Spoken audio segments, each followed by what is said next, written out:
არჩევნების თარიღთან დაკავშირებით დღეს საქართველოს პრემიერ-მინისტრმა გამოავლინა თავისი ჩვეული სრული უცოდინანობა საქართველოს კანონების. მან განაცხადა, რომ ჩემ არჩევნების თარიღი შორის, როცა ვარჩევდი 27-და 31 შორის, იმიტომ ამოვარჩიე თურმე 31, რომ 3 დღით გამეხანგრძლივია პრეზიდენტობა. მინდა უთხრა მას, რადგან კანონების კითხვა ეზარება, რომ კანონში ზუსტად წერია, როდის თავდება პრეზიდენტობა. თავდება ახალი პრეზიდენტის ინაგურაციასთან ერთად. და ეს თარიღი არის მკაცრად განსაზღვრული და ვერ იქნება ჩემი მიერ შეცვლილი, მიუხედავად ისა 27-ში ჩატარდება არჩევნები დაინიშნება თუ 31-ში. ეს ერთი. მეორე. წინა არჩევნები ჩატარდა ზუსტადაც სამუშაო დღეს და მაშინ ამ არჩევნებში პირველ ადგილზე გასულ კოალიციას არანაირი პრეტენზია მე ნამდვილად მახსოვს არ გამოუთქვას. უფრო მეცაც გეტყვით. იმ არჩევნებზე იყო რეკორდული დასწრება და მათ შორის უცხოეთში ყოფი ქართველებიც საკმაოდ რეკორდული დასწრება.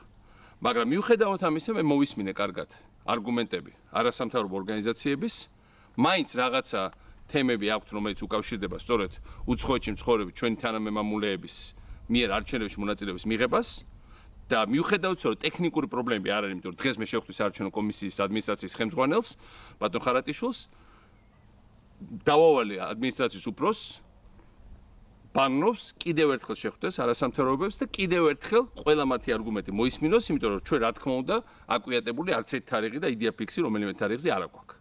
მაგრამ ასევე მინდა უთხრა, რომ ბატონ პრემიერ-მინისტრს ყველა ჩვენი გამოკითხვები დღეს უკვე აჩვენებს, რომ უცხოეთში მცხოვრები ქართველების უმრავლესობამ ხარს უჭერს ნაციონალურ მოძრაობას, იმიტომ რომ გარედან ძალიან კარგად ჩანს საითმიდის ქვეყანა, ხშირად უკეთესად ჩანს ვიდრე ქვეყნის შიგნიდან, ყველაფერი გვერდიდან უკეთესი არის ხოლმე, უკეთესად გამოჩნდება ხოლმე უფრო ჩქარა და ის რასაც დარწმუნებული ვარ სამწუხაროდ დაინახავს უახლოეს თვეებში და წლებში აბსოლუტური უმეტესობა ჩვენი საზოგადოების, ეს უკვე ძალიან კარგად ჩანს უცხოეთიდან. ამიტომ ეს პრობლემა, რომ ისინი არ უჭერენ მხარს ნაციონალურ მოძრაობას, თუ კი ვინმეს ნაციონალურ მოძრაობის კანდიდატს გამარჯვება უნდა, ნამდვილად არ დგას. მაგრამ კიდევ ერთხელ ვიმეორებ, ჩვენ მზად ვართ, რომ არასამთავრობოებთან ჩავიაროთ და კარგად აწონდაწონილი რეაქცია გქონდეს მათ შემოთავაზებაზე და მათ თხოვნაზე.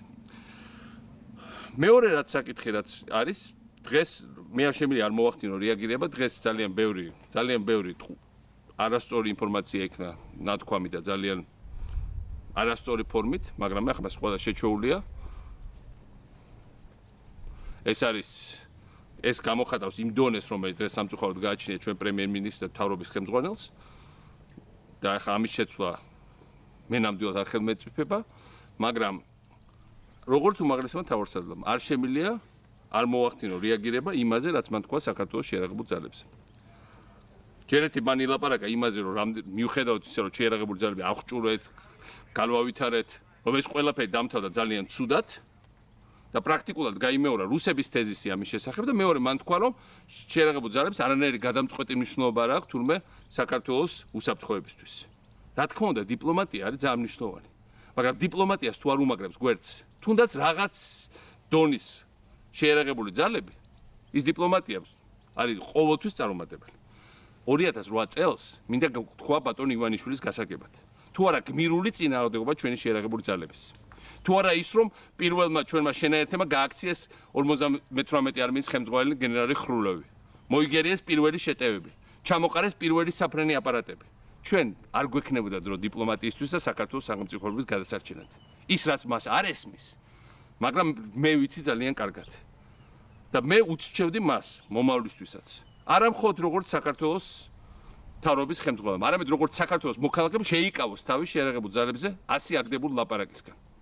იმიტომ რომ ეს არის ჯერეთი კარგად ეხმიანება და პრაქტიკულად მიყვება მტრის პროპაგანდას და დღეს მან არაერთხელ თქვა რომ რაღაც საკითხებში ეთანხმება ვლადიმერ პუტინს, რაც ძალიან სავალალოა, მაგრამ მეორე მხრივ ეს აზარალებს ასევე იმას, რაზეც დგას ზოგადად ქართული სახელმწიფოები. საქართველოს მომავალი. მე ძალიან ვამაყობ შეიარაღებულ ძალებით, მე მემაჩნია რომ მათ გადამწყვეტი როლი შეასრულეს საქართველოს ისტორიაში და გააგრძელებენ გადამწყვეტი როლის შესრულებას საქართველოს მომავლისთვისაც.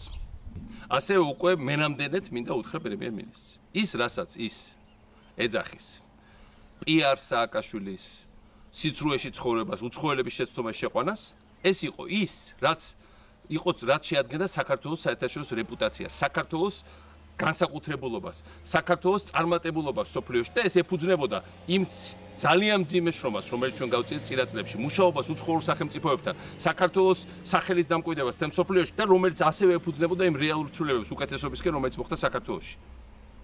ეს იყო რის ხარჯად საქართველოს იყო უფრო დაცული და პატივცემული ქვეყანა თელ სამეზობლოში. გარშემო ყველა შემოგნატრო და ყველგან ხელის გულზე გვატარებდნენ.